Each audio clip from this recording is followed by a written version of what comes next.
Good afternoon students. संस्कार भारती की online class में आपका स्वागत है। जैसा कि देखो, वायुमंडल से संबंधित अपना टॉपिक है वो चल रहा था, जिसमें आपके तापमान के आधार पे जो मंडल है वो उसके अंदर एक मंडल है बहिर्मंडल। उसके बारे में अपना जो पिछले टॉपिक में रह गया था वो आज बता दूंगी। उसके बाद अपना आता है रासायनिक संरचना के आधार पे वायुमंडल की जो संरचना है वो किस रूप में देखने को मिलती है। तो बात करेंगे आज रासायनिक आधार पे।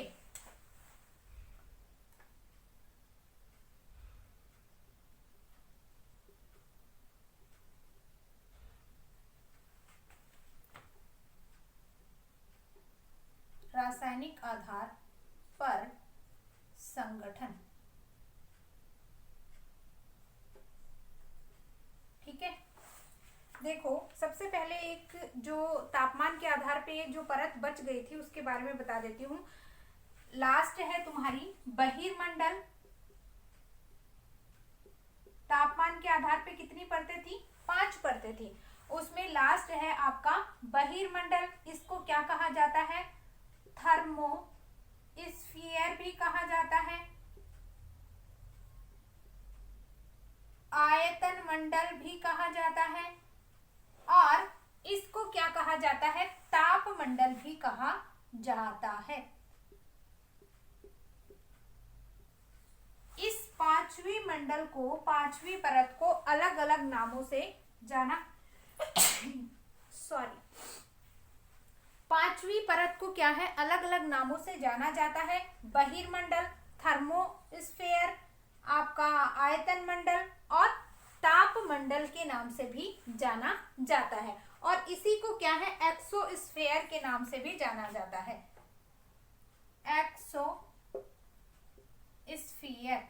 एक्सोस्फीयर के नाम से भी इसे जाना जाता है। तो ये क्या है? इस बहिर्मंडल के नाम है, देखने को मिलते हैं।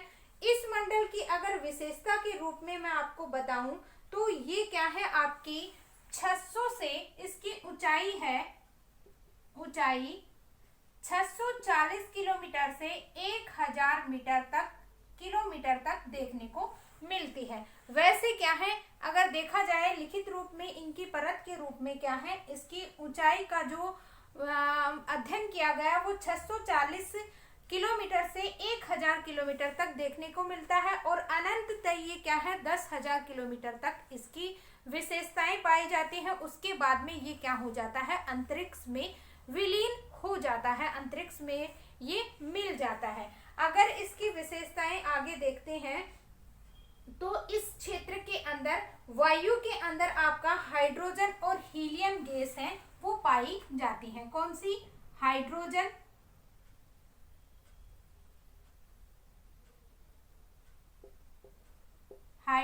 व हीलियम गैसें पाई जाती हैं। कौन से क्षेत्र में? आपके बहिर्मंडल के अंदर। बहिर्मंडल में मुख्यतः आपकी कौन सी गैसों की प्रधानता पाई जाती है? और जो हाइड्रोजन और हीलियम गैस की प्रधानता है आपकी पाई जाती है। और इस क्षेत्र के अंदर भी क्या है? यहाँ पे N2O2, He और H2 की अलग अलग परतें भी देखने को मिलती हैं। और इस क्षेत्र में क्या हो जाता है? इस मंडल में आपकी 1000 किलोमीटर के बाद वायुमंडल बहुत क्या हो जाता है? विरल हो जाता है, कम हो जाता है। 1000 किलोमीटर की ऊंचाई के बाद में वायु की जो क्षमता है वो क्या हो जाती है? कम हो जाती है, विरल हो जाती है, या न के बराबर होने लग जाती है। तो इस क्षेत्र के अंदर बहिर्मंडल की अगर बात करते हैं तो बहिर्मंडल में क्या होता है? जैसे जैसे अपन और अधिक ऊंचाई की ओर बढ़ते हैं आपकी 1000 किलोमीटर के बाद, तो यहाँ पे क्या हो जाता है? जो गैसें पाई जाती हैं वायुमंडल में वो क्या हो जाती हैं? कम हो जाती हैं, या क्या हो जाती है? इनकी मात्रा न के बराबर पाई जाती है। और जो गैसें होती हैं वो गुच्छों के रूप में पाई जाती हैं। तापमान में अनंत रूप में वृद्धि होती रहती है। ये जो गैसें पाई जाती हैं इस क्षेत्र में किस रूप में पाई जाती हैं? गुच्छों के रूप में। गुच्छों के रूप में, गैसें गुच्छों के रूप में पाई जाती हैं।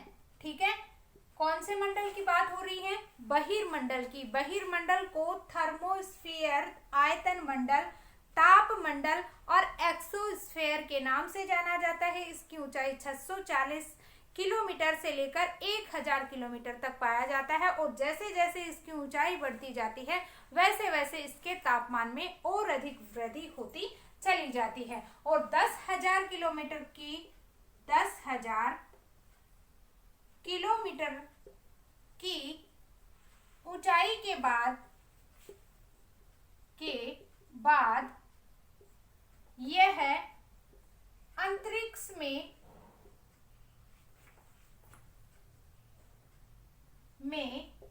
विलीन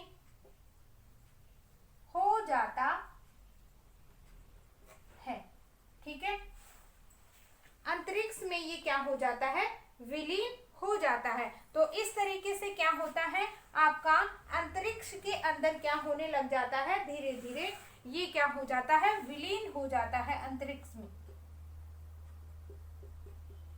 अंतरिक्ष में क्या हो जाता है, ये कौन सा मंडल? बहिर्मंडल अंतरिक्ष में विलीन हो जाता है। और इसी क्षेत्र के लिए क्या है, ये बहिर्मंडल इसे कहा जाता है।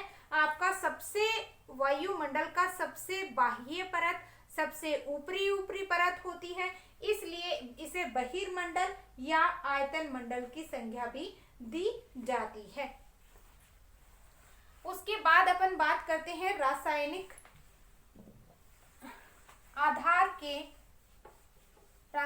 आधार पर संगठन किसका? वायुमंडल का।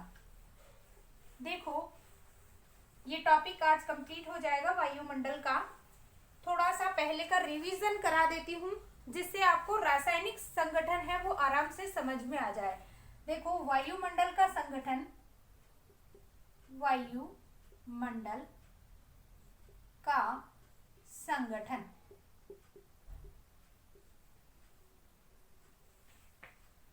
पहला है तापमान के आधार पर दूसरा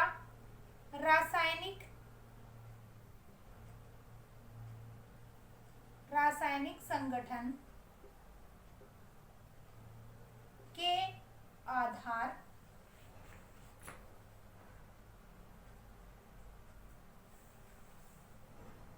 पर दो तरीके से क्या है, वायुमंडल का संगठन है वो किया गया। अब तापमान के आधार पे तो क्या हुआ, 5 भागों में विभाजित किया गया। 5 भाग, और ये 5 भाग कौन से हैं? 5 भाग बनाए गए। पहला है क्षोभ मंडल,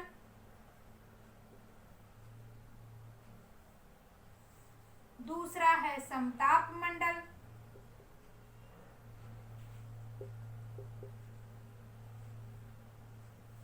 तीसरा है मध्य मंडल, पांचवा है आयन मंडल और छठा है आपका बहिर्मंडल जो अभी कराया है।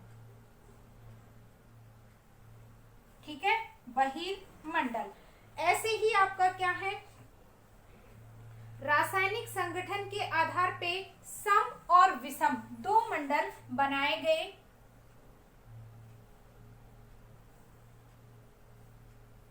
सम मंडल, दूसरा विषम मंडल। विषम मंडल, ठीक है। अब सम मंडल के अंदर किसको शामिल किया गया? 3 लेयर को। किस किस को? क्षोभ मंडल को, दूसरा समताप मंडल को,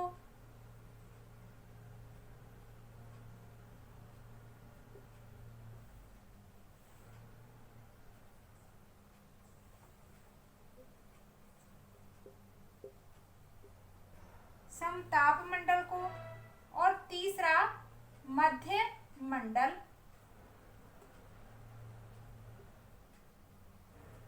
मध्य मंडल को। इस तरीके से सम मंडल के अंदर कितनी लेयर आ गई? 3 मंडल आ गए, क्षोभ मंडल आ गया, समताप मंडल आ गया और मध्य मंडल आ गया।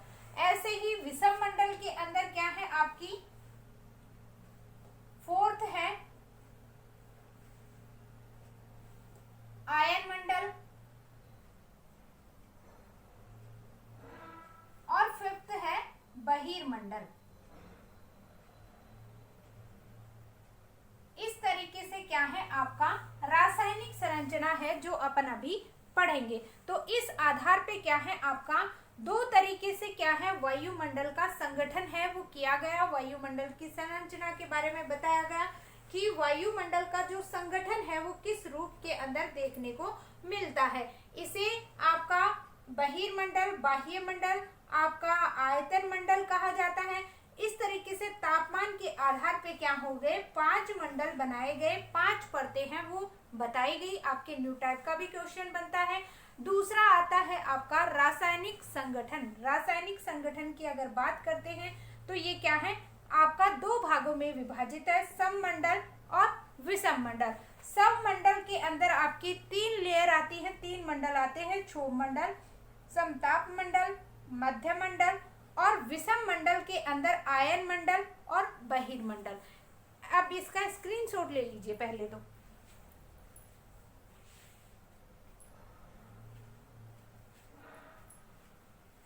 ठीक है, अब क्या है, अब इनकी अपन विस्तार से चर्चा करते हैं। विस्तार से चर्चा करने के लिए सबसे पहले अपन रासायनिक संगठन के आधार पे सम और विषम मंडल के बारे में पढ़ेंगे, या रासायनिक संगठन के आधार पे मैं आप लोगों को बताऊंगी कि रासायनिक संगठन के आधार पे कौन से वैज्ञानिक ने इसे अलग भागों में विभाजित किया है।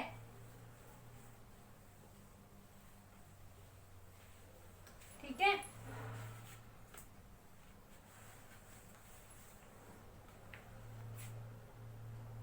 वायुमंडल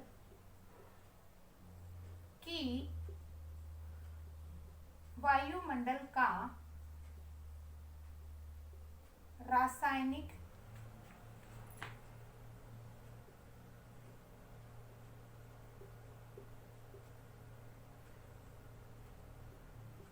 संगठन। ठीक है, अब सबसे पहले क्या है वायुमंडल के लिए रासायनिक संगठन का जो विचार है, जो वर्गीकरण किसने दिया? मार्सेल निकोलेट ने।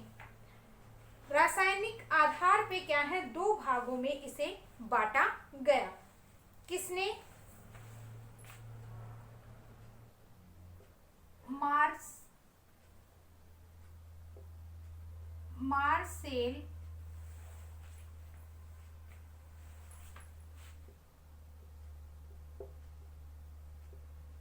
मार्सेल निकोलेट ने वायुमंडल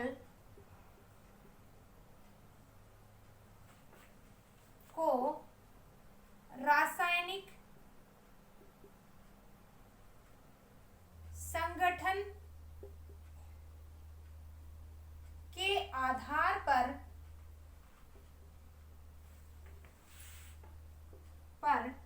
2 भागों में बांटा गया। 2 भागों में बांटा गया। पहला आपका सम मंडल और दूसरा है आपका विषम मंडल।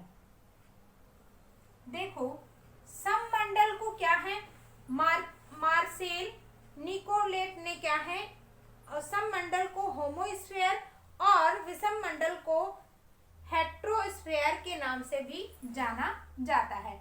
सम मंडल को होमोस्फीयर के नाम से और विषम मंडल को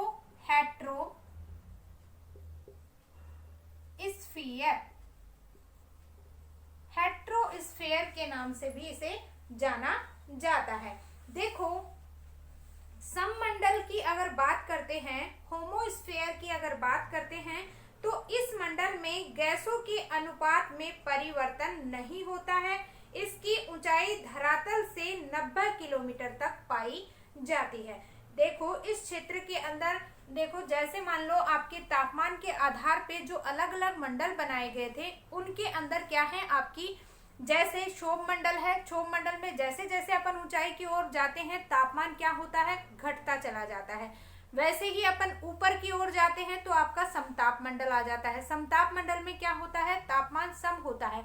लेकिन ओजोन परत की या ओजोन मंडल की वजह से क्या होता है, तापमान फिर से क्या होने लग जाता है, बढ़ने लग जाता है। तो इस तरीके से क्या है, उस हर एक लेयर के अंदर क्या है, तापमान पहले घटता है फिर बढ़ता है, फिर तापमान घटता है फिर आपका बढ़ता है। तो इस तरीके से तापमान बढ़ना और घटना चलता रहता है। लेकिन होमोस्फीयर के अंदर क्या होता है, धरातल से लेकर 90 किलोमीटर की ऊंचाई तक क्या होता है, गैसों के अनुपात में परिवर्तन नहीं होता है। इस मंडल में गैसों के अनुपात में परिवर्तन नहीं होता। इसकी ऊंचाई धरातल से क्या होती है, धरातल से 90 किलोमीटर तक पाई जाती है। और इसी क्षेत्र के लिए अगर बात करते हैं तो इस मंडल के अंदर क्या है, आपकी अनेक प्रकार की गैसें हैं देखने को मिलती है। जैसे आपकी सबसे ज्यादा जो गैस है वो पाई जाती है, वो इस क्षेत्र के अंदर नाइट्रोजन गैस होती है, जो 78.08% भाग होती है। उसी तरीके से आपकी ऑक्सीजन गैस है, जो आपकी 20 जो कितनी 20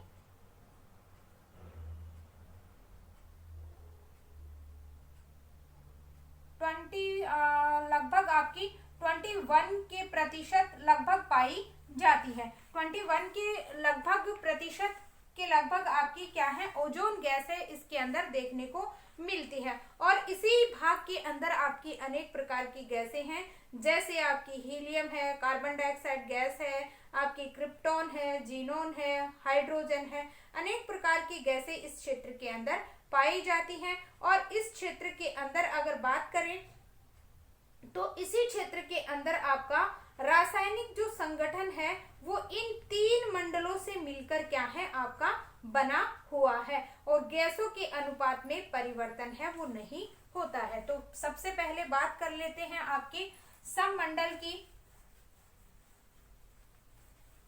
या आपका कौन सा सममंडल के लिए, होमोस्फीयर। सबसे पहले बात करते हैं सममंडल।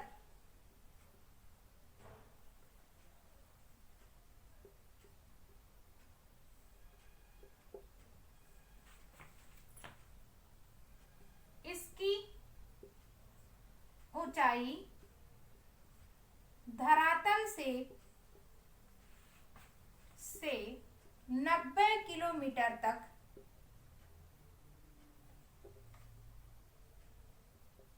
पाई जाती है, 90 किलोमीटर तक पाई जाती है। इसमें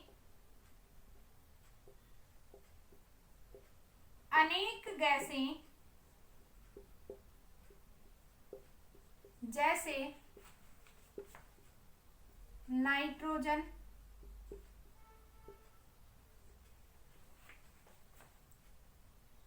ऑक्सीजन, कार्बन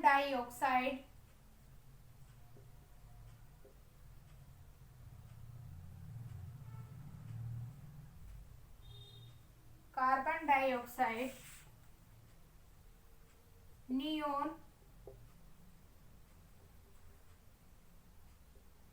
मीथेन,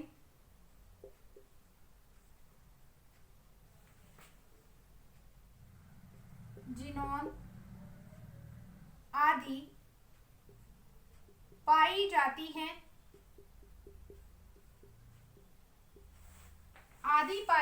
हैं, और उसी के साथ साथ क्या है, इसके अंदर 3 मंडल, इसमें क्षोभ मंडल,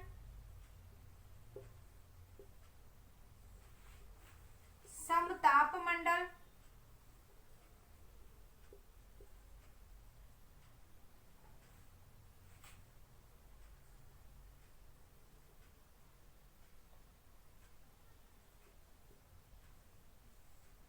मध्यमंडल,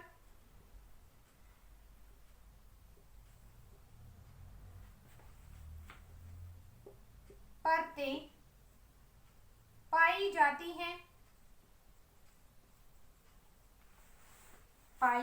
हैं, और इस मंडल में गैसों के अनुपात में, इस मंडल में गैसों के अनुपात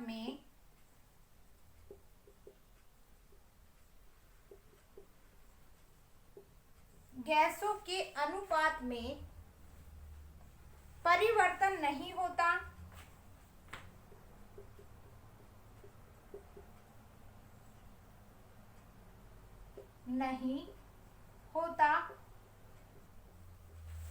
गैसों के अनुपात में परिवर्तन नहीं होता। इसकी ऊंचाई कितनी होती है? धरातल पे क्या 90 किलोमीटर तक देखने को मिलता है। और इस क्षेत्र के अंदर क्या होती है आपकी, जैसे जैसे अपन क्या होता है तापमान की जो सारी घटनाएं आपकी धरातल से संबंधित जो भी घटनाएं होती हैं वो आपके क्षोभ मंडल में घटित होती हैं। यहाँ पे वायुयान उड़ाए जाते हैं और इस क्षेत्र के अंदर जो उल्का पिंड होती हैं वो क्या हो जाती है, इसी क्षेत्र के अंदर क्या हो जाती है, समाप्त हो जाती है, धरातल तक ये पहुंच नहीं पाती हैं। तो इस तरीके से क्या है आपके सममंडल के अंदर आपकी ये विशेषताएं हैं देखने को मिलती हैं। उसके बाद अगर आगे चर्चा करते हैं अपन, सममंडल में तापमान आधारित क्या होती है, 3 मंडल है, ये क्या है, तापमान आधारित है। सममंडल में तापमान आधारित 3 परतें होती हैं। कौन कौन सी? क्षोभ मंडल, समताप मंडल, मध्य मंडल, ये परतें इसके अंदर पाई जाती हैं। तो पहले इसका स्क्रीनशॉट ले लीजिए, फिर उसके बाद में विषम मंडल है वो बताऊंगी।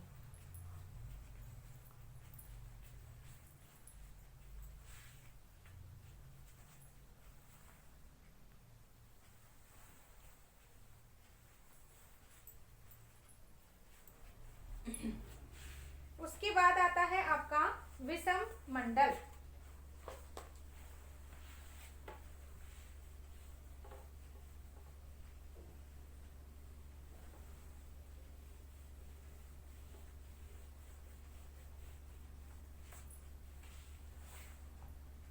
जिसे दूसरे नाम से क्या जाना जाता है, हेट्रोस्फेयर।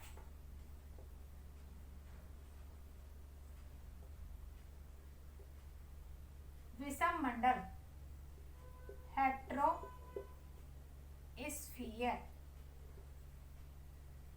दूसरा, ठीक है। इसकी अगर बात करते हैं तो इस मंडल में क्या है, गैसों के अनुपात में परिवर्तन पाया जाता है। इस क्षेत्र के अंदर जो ऊंचाई होती है वो 90 किलोमीटर से 10,000 किलोमीटर तक पाया जाता है। देखो इसकी विशेषता क्या है, इसमें गैसों के अनुपात में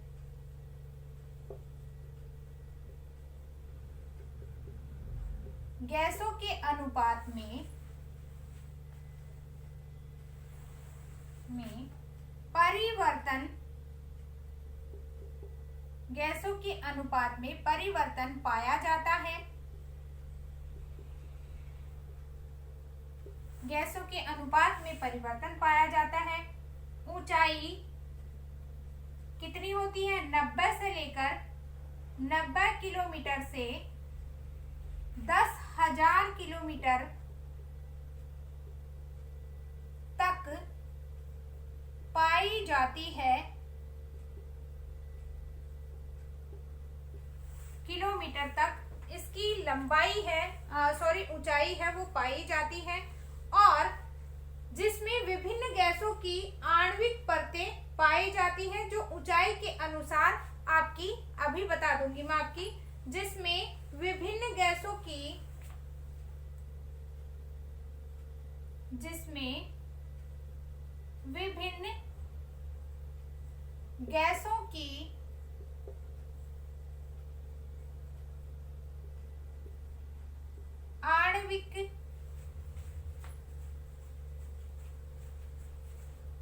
आणविक परतें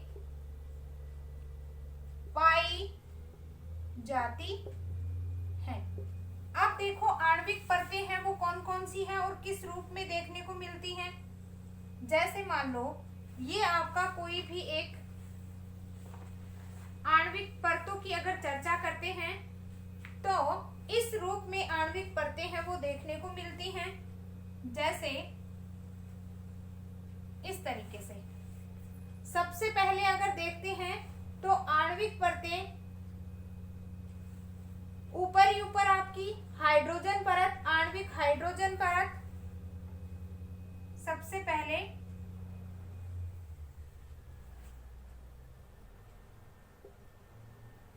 आणविक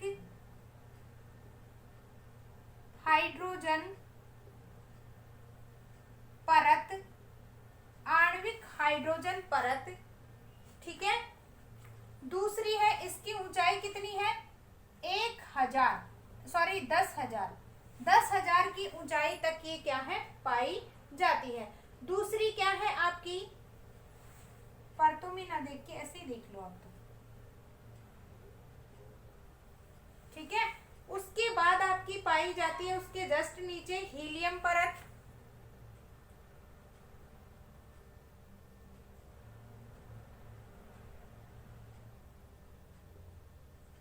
हीलियम परत, और हीलियम परत है वो क्या है आपकी 3,520 किलोमीटर तक, और ये भी क्या है आपका किलोमीटर। उसके बाद है आपकी आणविक ऑक्सीजन परत,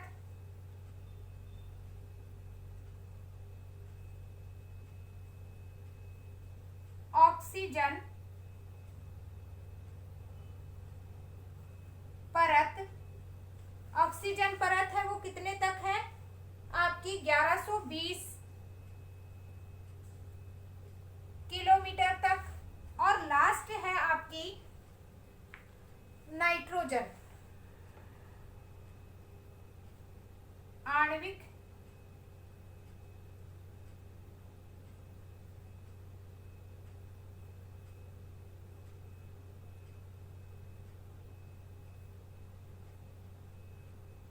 नाइट्रोजन परत, ठीक है।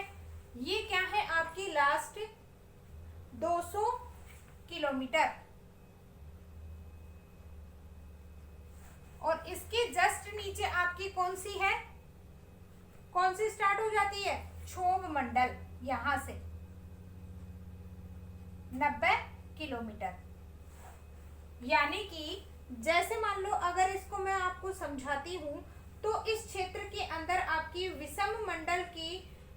विषम मंडल में आयन मंडल और बहिर्मंडल को क्या है, सम्मिलित किया जाता है। इसके अंदर आपकी 2 मंडल हैं, तापमान की 2 परतें हैं वो पाई जाती हैं। कौन कौन सी आपकी, इसमें तापमान की 2 परतें, तापमंडल की, इसमें की 2 परतें पाई जाती हैं। कौन कौन सी, एक तो आयन मंडल और दूसरी बहिर्मंडल,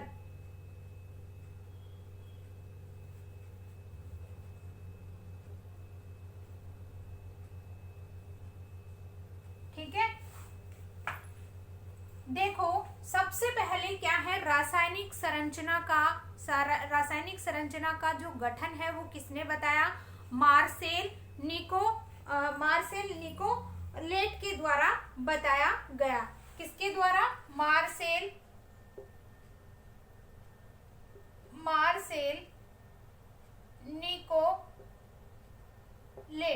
निकोलेट के द्वारा बताया गया। कितने भागों में? 2 भागों में बताया गया, सममंडल और विषम मंडल। सममंडल को क्या कहा गया?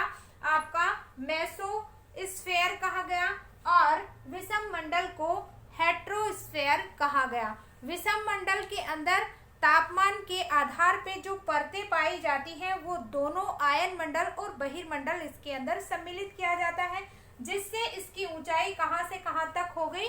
600 से इसकी जो ऊंचाई है वो देखने को मिलती है आपकी 90 से स्टार्ट होकर 10,000 किलोमीटर तक इसकी ऊंचाई है देखने को मिलती है। और इस क्षेत्र के अंदर आयन मंडल और बहिर्मंडल को शामिल किया गया और इसी के अंदर आपकी विभिन्न प्रकार की गैसों की जो आणविक परतें हैं वो देखने को मिलती हैं। कौन कौन सी? सबसे पहले आपकी हाइड्रोजन ऊपर, हीलियम उसके नीचे, और ऑक्सीजन है वो 1120 किलोमीटर पे, नाइट्रोजन है 200 किलोमीटर के, और जैसे ही थोड़ा नीचे आते हैं तो 90 किलोमीटर के बाद आपका कौन सा मंडल आ जाता है?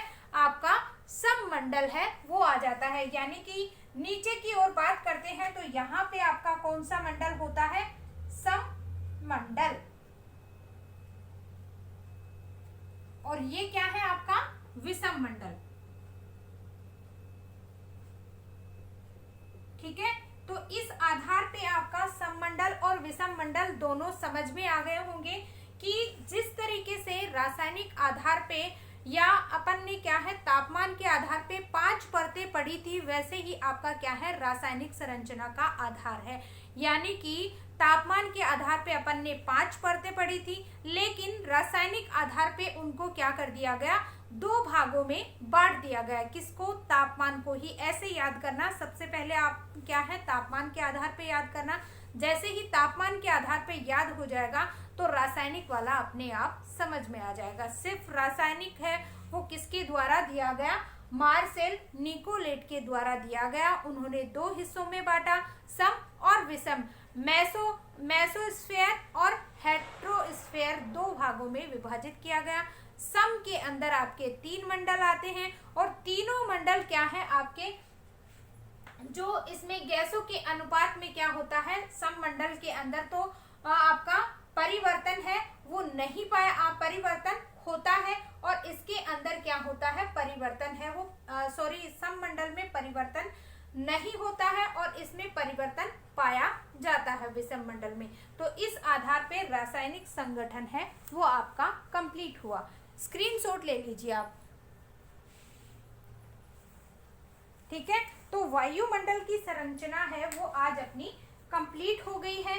वायुमंडल का आपका वायुमंडल का संगठन है, वायुमंडल की संरचना है, यानी कि अपना जो ये वायुमंडल है किस रूप में देखने को मिलता है। तो पढ़ाने से आपको समझ में आ गया होगा कि वायुमंडल है वो किस रूप में बना हुआ है। तो आज के लिए बस इतना ही। धन्यवाद।